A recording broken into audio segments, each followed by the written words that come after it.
first act and move all the way down to the final act.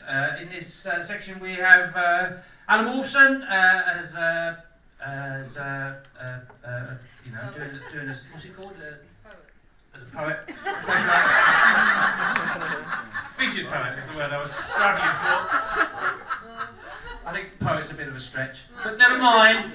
And poet curious. And we're going to start off with our open mics, doing shorter sections. And don't forget, if you want to come down and do something in the future, please let us know.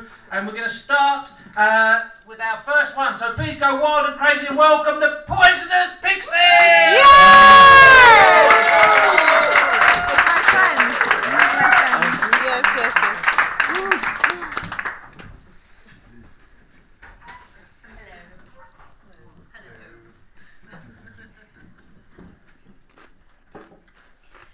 I am the poisonous pixie. I wield my poisoned pen.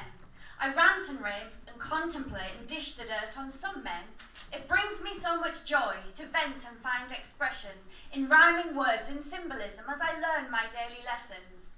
And if we should come into contact and you should make an impression, you too could find yourself immortalised in a lyrical form of expression. So please be nice, for if you're naughty you'll know, you'll end up in a poem and on my blog you'll go, and then up onto Facebook for all the world to see. So like I said, be nice, or you'll be a victim of the poisonous pixie.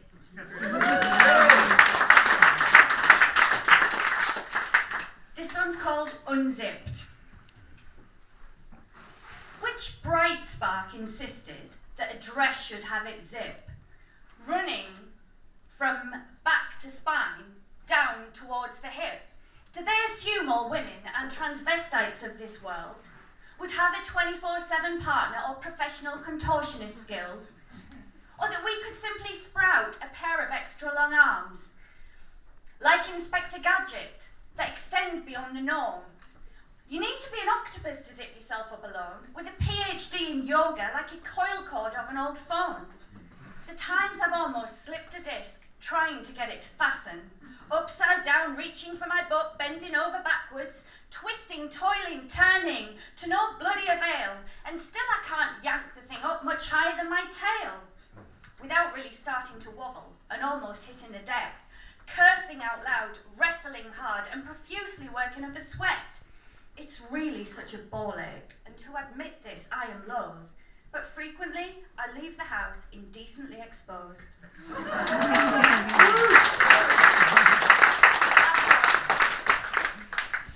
This is called Not Quite Breakfast at Tiffany's. Don't need my full English served on a giant rectangular slab. Don't need a dressed salad garnish with my bacon, sausage and egg. Don't need vine on cherry tomatoes, give me canned ones in juice instead. And though I've scoured this ridiculous slab, can I find a slice of fried bread? And where's my builder's tea? English breakfast or Earl Grey's the choice, but cutlery won't stand up in either. I want Tetley's, now else will suffice. Oh, what has happened to the greasy spoon? This N8 brunch is Looney Tunes. 10 of my squid for 2 brittle half rashers that crumble to dust when faced with my gnashers. 1 measly egg, yet a goblet of beans, presented as if made of priceless things, resplendent on said slab, in a vessel all of their own. Yet still I detest these things, and I deign to leave them alone. And every cuppa you have costs an additional fee. No bottomless beverages here, no meal deal where your tipple is free. But this wasn't always the case. Gentrification is setting in. Prices soar, pretension is rife, poshification of everything. I love London town, particularly Crouch End, but I'm northern at heart and it drives me round the bend when I'm being ripped off, taken for a ride, fleeced and shafted, hung out and dried. If I nip down the road to N22, a tenner will buy double the amount of food. Might not be as pretty, might not look as posh, but at least it's value for money, not like detonating your dosh. Middies by name, midget by nature. The tiniest of fry-ups leaves me cold by temperature. A sprinkling of rocket is an utter abomination. On a British institution, I can't afford at this rate of inflation. So bollocks to the balsamic you drizzled on those leaves that didn't belong there in the first place. Desist in future, please. And I can't remember the next line.